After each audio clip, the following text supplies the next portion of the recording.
நான் உங்கள் சக்தி. இதுவரைக்கும் பேரழிவின் பொக்கிஷம் அப்படிங்கிற கதையில 5 எபிசோட் பார்த்துருக்கோம்.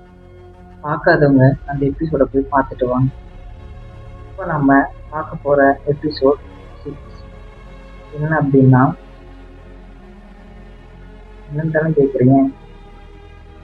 ராட்சசன் மலை.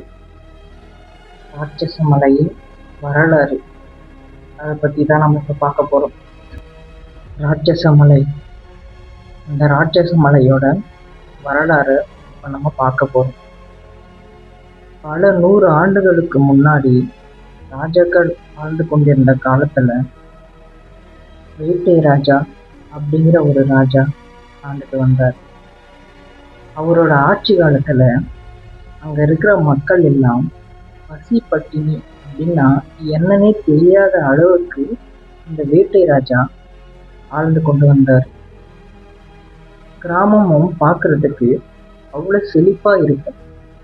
இல்லாதவங்களுக்கு வாரி வழங்குற அந்த நல்வுள்ளம் படைச்ச இந்த வேட்டை ராஜா அவ்வளோ அழகா ஆட்சி செஞ்சுட்டு வந்தார். அதை பார்த்த ஊர் மக்களும் சந்தோஷமா இருந்தாங்க. ஆனா இதுல என்ன ஒரு விஷயம் அப்படின்னா, அவ்வளோ நல்லது பண்ண இந்த வேட்டை ராஜாக்கு ஒரு வருத்தம்.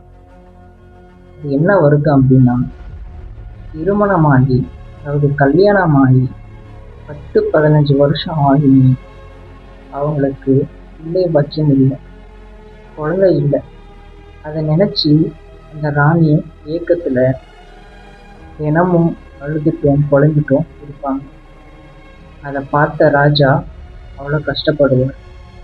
அந்த கஷ்டத்தையும் தாண்டி உள்ளர வச்சுக்கிட்டு மக்களுக்கு அதை வெளிப்படுத்தக்கூடாது அப்படிங்கிற காரணத்தினால அவருக்குள்ளேயே வச்சுக்கிட்டார். அவளுக்குள்ள அவ்வளோ கஷ்டம் இருந்துமே ஊர் மக்களை நல்ல செழிப்பாக தான் பார்த்துக்கிட்டாரு. அப்படி பார்த்துக்கிறதுனால என்னவோ தெரியல, ஊர் மக்கள் எல்லாம் சந்தோஷமா இருந்தாலும் அவங்களுக்குள்ளேயும் ஒரு ஏக்கம், ஒரு கவலை. நம்மளை நல்லா பார்த்துக்கிற இந்த ராஜாவுக்கு ஒரு குழந்தை பாக்கியம் இல்லையே, அவருக்கு ஒரு நல்லது நடக்காதா அப்படின்னு ஊர் மக்கள் எல்லாம் தவிச்சிட்டு இருந்தாங்க. இப்படிதான் அந்த கிராமம் முதல்ல ஆரம்பிச்சது. இதுக்கப்புறம் அந்த கிராமத்துல என்ன ஆச்சு, அந்த ராஜாவுக்கு குழந்தை பிறந்ததா இல்லையா, இனி வரும் எபிசோட்ல நான் 1 by 1 சொல்றேன். அப்படியே மறக்காம ஃபாலோ பண்ணிட்டு வாங்க, சப்ஸ்கிரைப் பண்ணிடுங்க. முடிஞ்சா கமெண்ட்ல போயிட்டு என்னோட ஸ்டோரி எப்படி இருக்கு அப்படிங்கிறத மறக்காம சொல்லுங்க. நான் உங்களை அடுத்த வீடியோல சந்திக்கிறேன். Bye bye. I'm waiting.